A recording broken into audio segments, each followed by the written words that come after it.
God, it's been a bit of a hard couple of weeks, isn't it? Health-wise, I don't know what's going on. Like you've been ill last week. Yeah. I've got a bit of a cold this week. You can hear like I sound like Barry White through the podcast this week.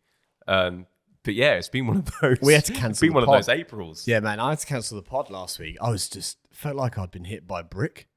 Yeah. Do you want me to... Yeah, take it. Hey, just recording the podcast.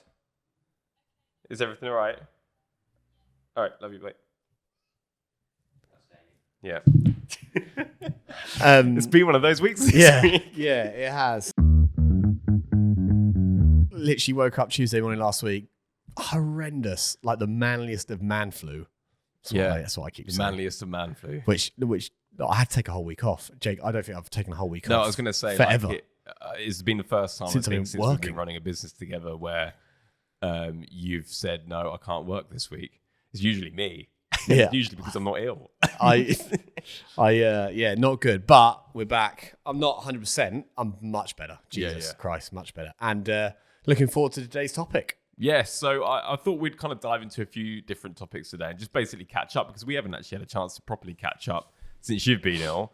There's been a few things obviously happening in the business. We ran a fun little Easter competition, which we need to reveal the winner to, and a few little other bits. And we're kind of like in the middle of repositioning the Fitpreneur as a brand at the moment, which we're really excited about, and hopefully going to include more stories from other gym owners in the coming months. So we've been kind of strategizing that, and there's a few things we want to dive into in terms of like our offer timeline for the rest of this year. But where should we start? Let's start with Fitpreneur if you want. Yeah. And then go into Revamp. Yeah. Okay, cool. I think that's best bet. Yeah, I mean, one of the kind of the things that we're really looking at. Probably a good thing to start with is actually why did we start the Fitpreneur? Yeah. And the Fitpreneur, for those of you who don't know, which hopefully you do if you're listening to this podcast, but it was essentially a movement that Jack and I wanted to start where we wanted to bring to light kind of the optionality that a lot of personal trainers have, but don't necessarily know. Exactly, yeah. So we kind of, just to give you a really quick origin story, Jack was a personal trainer for 10, 11, 12, 13 years. However long. Yeah. And then it got to a point where all of the messaging, all of the positioning from the fitness industry was, in order to scale your personal training business, the only way you can do it is to get off the gym floor and go online. Do you remember that, guys? Through COVID? Yeah. You were told by a lot of people to go online. Yeah. And to be fair, there was a huge basis for it then because people were going online. The world was going online. Yeah. And it was a follow the herd moment, wasn't it? Yeah, and what happens is when you have like kind of everybody shifting into one direction, what then happens is that very thing becomes less valuable by nature because everybody's doing it. So yeah, this is not us kind of like shitting on online personal training because it is and can be very lucrative for the right individual. And again, this is something that we helped personal trainers do ourselves. So we found out you could grow through Facebook groups and cold DMing and all this type of thing. And we definitely showed and revealed some strategies behind that. And a lot of people found it incredibly valuable. Some people, not so. Hated every second of it. Exactly. So, and I guess kind of we got to a point of like, we started then working with other personal trainers, one who opened up a fitness studio in the south of England. And he basically took a punt on us and said, look, I've been following you guys for a while. I feel like what you teach is valuable and it can be translated into what I do with my small group PT studio. Would you fancy giving it a go? And we're like, okay, fair enough. Sounds good. We'll kind of try and apply all of those lessons here. And the results were like staggering. Like for us to be able to kind of take something, which let's face it, in a very sophisticated market, which is online personal training, when you're trying to sell online personal training, it's very difficult to stand out because there's a lot of people following the same methods. Trying to then approach a local in-person market with some of these methods, it was like a thunderclap moment. Everything just worked and everything just fell into place. So at that point, I said to you, Jack, we should work with studio owners. Like, we've got a great case study here. We've shown that we can deliver results here. What do you think? And you said, no, how about we just open up our own studio? And obviously that's what we've done. And we owned a gym at the time, which was like large open gym. People know about that. Yeah. But we just took those lessons and we opened Revamp, obviously. That was October 23. Since then, we've opened a Revamp a year. It's kind of where we've been averaging. And we're talking to more now. And we just applied those methods. And then we just used it as a big flywheel, I guess, to start helping other studio owners with exactly the same thing. And whatever kind of we did and built within Revamp, our guys got the same thing. And it's kind of just gone on from there, really. Yeah. That's what the Fitpreneur's become. And I think it's leads to this bigger kind of issue, which, you know, I have this kind of like soapbox moment and speech that I always give of like, you know, personal trainers are fantastic people. They are able to obviously learn how to change people's lives on their doorstep. But the problem is that a lot of these guys are then told or incentivized that they need to take that skill set and try and deliver it to the world or other countries and via online. And I just think like it's such a shame how, you know, being a fly on the wall and watching you as a personal trainer for 10 years in our hometown, being able to change lives in the way that you did on our doorstep, and then just to take that and just try and sell it via a Loom video or like an online training platform. I just think it's such a shame. I think the biggest thing, Jake, was that the biggest sell to these guys was freedom. So you can earn X amount, whatever that amount was. And 5K, usually 5K. Yeah, 5K or 10K, whatever it was. And you can go get freedom, right? You can control your time. You know, like people were saying things like you don't need to work for money anymore, like work time for money and all that stuff. But, you know, as we've shown, and certainly as I've shown over my fitness career, look, you know, there's freedom in more than one way, right? Online isn't necessarily the only way to get freedom. Like becoming an owner, becoming a fitpreneur and owning your own location is by itself a way to get incredible freedom. Not just diving online and going to Dubai with your laptop. You know, it doesn't always work for some people. So that's we're kind of trying to raise this flag for ownership. Yeah. The difficulty, of course, with that is that a lot of personal trainers are great coaches. They're not great business owners. So that has to be like taught to them, or they have to, you know, it's certainly the biggest thing that I've found having talking to all of our clients and potential clients, all these things is it's a real mindset shift from being a coach to an owner. Even if you've been coached for a long time and you turn that thing into a studio, a lot of these guys are still like coaching full time and you know, really quite burnt out. So that's where they have to step into that mindset of ownership. And that obviously comes with managing, hiring, building, those kind of things. And our kind of mantra is we want to help personal trainers carve their own way to ownership so that they can build a business bigger than themselves. Yeah. And I think that last section of that sentence is the biggest thing. Is like you can own a business, but there's that great quote from the E-Myth. I won't try and butcher it now, but I think the trap a lot of solopreneurs or personal trainers or anybody really who have a passion for something, they end up doing is just building a job for themselves. So we try and obviously crush that belief of you can't scale a fitness business unless you go online by teaching personal trainers how to actually open up their own facility, build a team, build a great product. And when it comes to having the flu for a week, their business doesn't die. It doesn't matter. Yeah, it doesn't matter.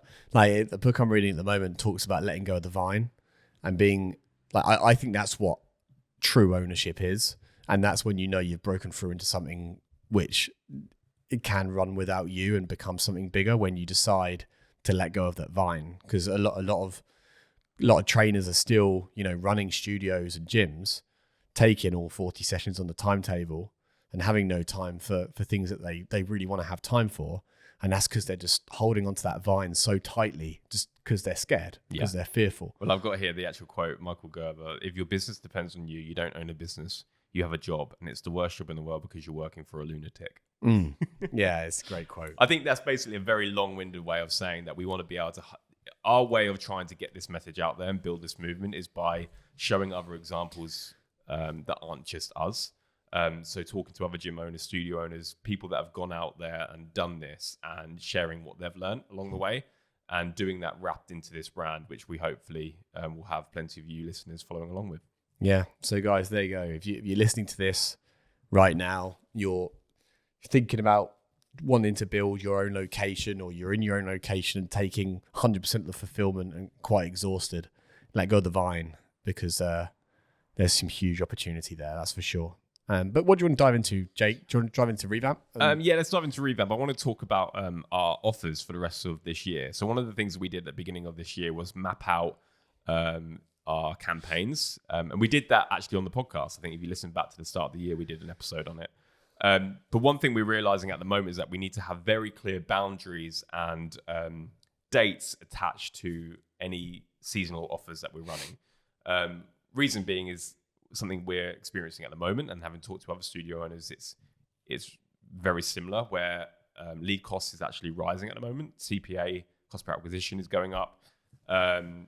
Plenty of different factors at play there. Some people are blaming Donald Trump and the tariffs and the Facebook ads and stuff and the cost rising, all this type of thing. But as we always talk about, we want to be able to have ownership over our sales process. We don't want to just have to rely on Facebook or Instagram in order to generate leads for us. Like, we need to be able to nurture our email list, produce amazing organic content with the help of Henry, and get some results without being beholden to that. So one of the things that I've been doing last week was actually starting to look at how the rest of the year looks and how we can build repeatable frameworks and systems to launch these seasonal offers. And when I say offers, I don't mean we change the entire back end of the business and we, all of our email sequences are null and void because, perhaps, at Halloween, we have a Halloween 7-day trial and things like that we need to build an entire new infrastructure for on the back end. I mean, we keep some constants in place, but we change some variables. So like the constant being 6 weeks, that's the product. Like, you come in for 6 weeks at a fixed cost. So how can we basically dress that offer up in many different ways so that it feels new? Because whenever we run anything new into the market, whether that be new creative, new kind of like one-time offers and things like that, the cost per acquisition has come down. So again, it just makes us think, okay, we can just provide something new on a more regular basis, then the CPA should obviously stabilize and come down. So what I've essentially done is I've looked at the rest of this year and I've mapped out when our offers are going to run. So again, they're all 6 weeks. They are all the same price point, but obviously different names. So like, obviously with summer coming up, we're going to really dive into that angle of, getting fit for summer, looking your best, feeling great in your clothes on holiday and things like that. So that was obviously a huge desire of a lot of people this month. So we're going to kind of really dial in on that.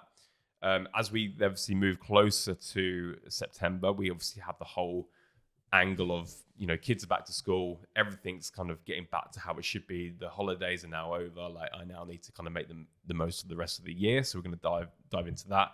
And then finally, we're going to go with our Christmas challenge in the lead up to Christmas. But we're thinking about adding in a 1 week free, obviously, to cover that Christmas objection that a lot of people have of like, what happens when the studio is closed over Christmas and things like that. And then back into the new year. So I think what we're going to try and do is have like 5 campaigns running over the course of the year. One being New Year transformation, next being like a full body reboot. So like going with the angle of like, you start the year with these promises to yourselves and now you've broken them. Like, here's how you can kind of get back on track.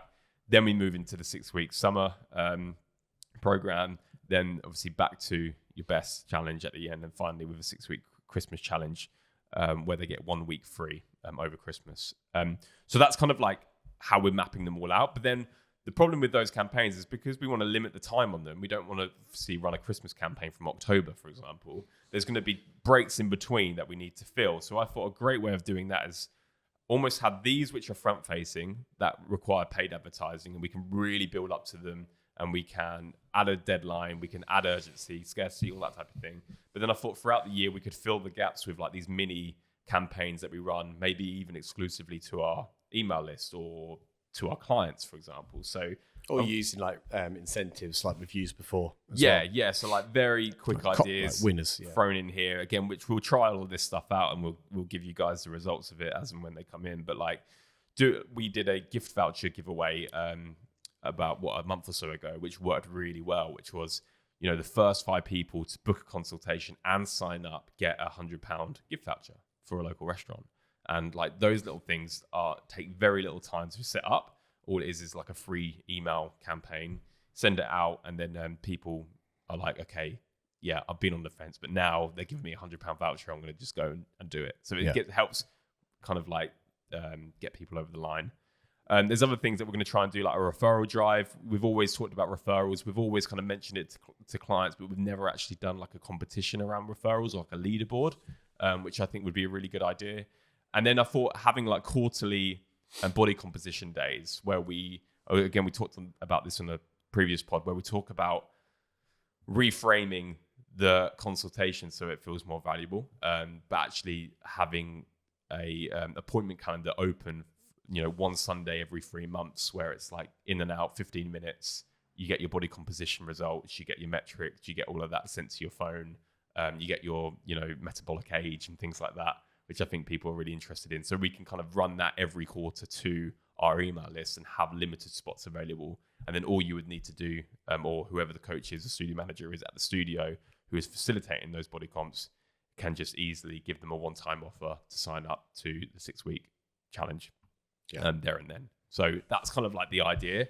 And I think we're going to really focus on this for the next, what are we now? April. So yeah, next 6 months, we're going all in on this stuff. Yeah, no, it's cool. I like, because right now we're running ads continuously, obviously to one offer, and it's been the same offer. So it's been the same offer, but we're changing angles. Yes. Whereas I feel like if we change the name of the actual offer, and even change the branding of the offer, it's just going to help, obviously, pattern disrupt, isn't it? Yeah, sure. And it's so obviously the reason why we decided to just look a bit deeper into this is obviously CPA's just increased a little. Yeah. So it's up to us as obviously owners to make sure we make changes. But one thing is just to remember, like if you build an email list, it's you've paid for those leads, you've paid for those prospects. Yeah. So like you should be doing way more marketing internally to your list. Yeah. You don't always need to create ads and run ads and get people to opt in again. Like you can run this stuff. Like one of the things we're doing before every single offer that we're going to launch, we're going to have like a 5-day run up to that offer going live to the public to just our email list. Yeah. Because we might as well try and maximize that list as much as possible. We've already spent money on those leads. So to try and get as many free consultations booked in, without having to spend money for them is always going to be a good thing, isn't it? Yeah. And one thing that you do obviously each week as well, which is really effective, is the roundup email to that list, which obviously goes through certain frameworks that you have. But there's always a CTA in there for 6-week challenge or 6-week trial, whatever we have. I think every local business should have this. Like every local business, whether you're a studio business or aesthetics clinic or whatever, it's so simple, but it gets so many consultations booked in. And all it is an email that goes out on a Friday or a Saturday morning with 3 of your last Instagram posts linked in the email. So it shows people what you've been up to, and then a call to action at the bottom to book a consultation. Yeah. Like it's so simple, but we get so many consultations booked in as a result. Yeah. It's just a great way of nurturing your list without having to reinvent the wheel every time. Yeah. No, I love that. Yeah, awesome. I think that's cool. Just to go through that, the changes that we're making, and what we're doing about CPA increasing, because we're having that question quite a lot. Because I think a lot of people seem like they're in the same boat. Like CPA is increasing, it's costing them more money to acquire customers. Maybe they're not getting as many leads as they'd like in. We get a lot of messages like that. So I think prompted us to make this pod. Yeah, and just be creative and just like approach it in an original way. Like one of the things we're trialing at the moment, I've got a little bit of a side project that I'm doing, which is building a local newsletter, sharing events and curating things to do in the local area. Like that is a great lead generation tool that we can add to our bow as and when we go to that area, which I'm sure we will one day. So, and I can generate leads and acquire subscribers for that newsletter at like 30p, 20p versus what it costs us, which is £8-9. So, it's just a fantastic way of actually having that distribution, getting it for the absolute minimum cost, but then using it as a means to advertise what we do and share our offers exclusively to that list as well. Yeah.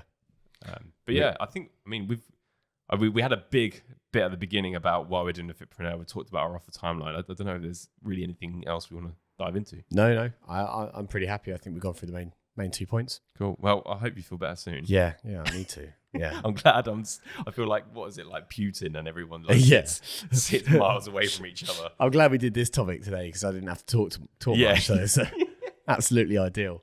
But yeah, guys, hopefully that was useful. Yeah, and obviously if you listen to this and you got any kind of, like we said at the beginning, if you want to share what's working in your gym or your studio, like always give us an email, DM us, share what's working, and we'll share it with the rest of our audience and obviously credit what you're doing. Yeah, and obviously if you listen to this, you own a studio, you've got unique stories, overviews, frameworks that you use, whatever it is, like we're going to start some awesome videos this year. Yeah. So yeah, give us a shout and we can go from there. Cool. Cool. Guys, that's the pod. Bye.